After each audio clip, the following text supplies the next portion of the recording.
पहली यात्रा शुरू कैसे हुई? मन में कैसे ठाना कि अब जाना है और करना है?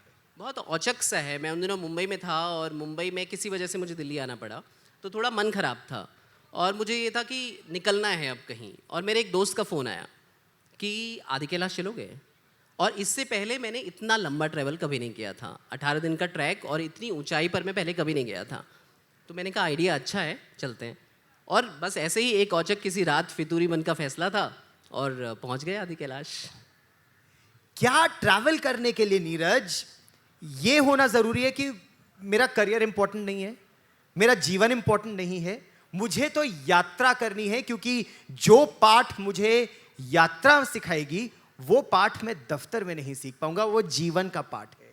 देखिए, आपकी खुशी ज़्यादा इम्पोर्टेंट है। मुझे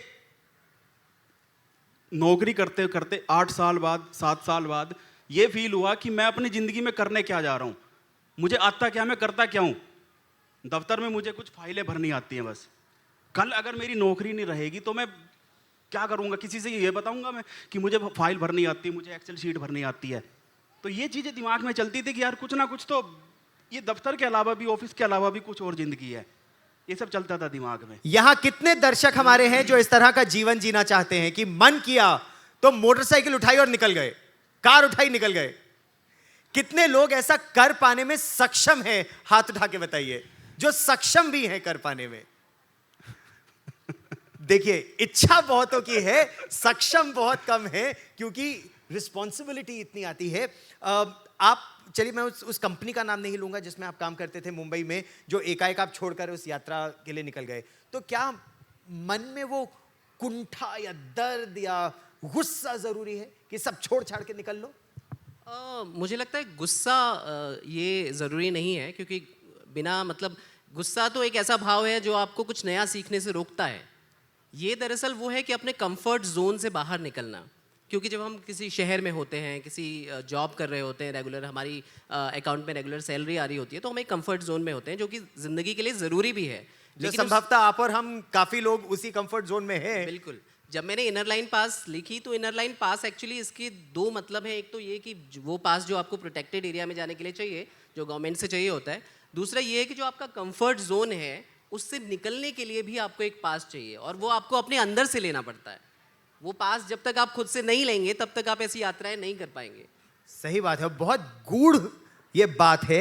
इनर लाइन पास, एक पास इनर लाइन जो भारत सरकार देती है। आप में से कई लोग इसे जानते भी होंगे कि जब आपको लाइन ऑफ कंट्रोल पर जाना होता है या चीन के बॉर्डर के आसपास जाना होता है, तो बॉर्डर से लगभग 5 या 10 किलोमीटर पहले सरकार आपको एक इनर लाइन परमिट देती है, और एक जो आत्मा आपकी वो इनर लाइन परमिट देती है। तो क्या कहा आपकी आत्मा ने आपसे? आत्मा ने ये कहा कि भाई नया जानना ज़रूरी है, नए लोगों को जानना ज़रूरी है। जिस भी आप नए भूगोल में जाते हैं वो एक अजनबी की तरह होता है, अजनबी शख्स की तरह होता है। तो आप जब उस भूगोल में जा रहे हैं तो आप उस शख्स से मिल रहे होते हैं।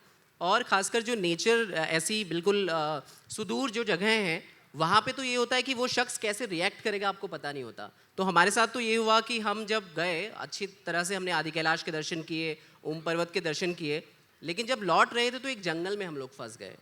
और वो रात हमने अपनी पूरी रात जंगल में बिताई। और मैं अपने फ्रेंड के बगल में था, बारिश हो रही थी, माइनस में टेम्परेचर जा रहा था, रात को हमारे पास ना आग है ना खाना है, कुछ भी नहीं है। और मैं उससे पूछ रहा था हमें हाइपोथर्मिया हो सकता है, हमें मलेरिया हो सकता है, क्या हम जिंदा रह पाएंगे?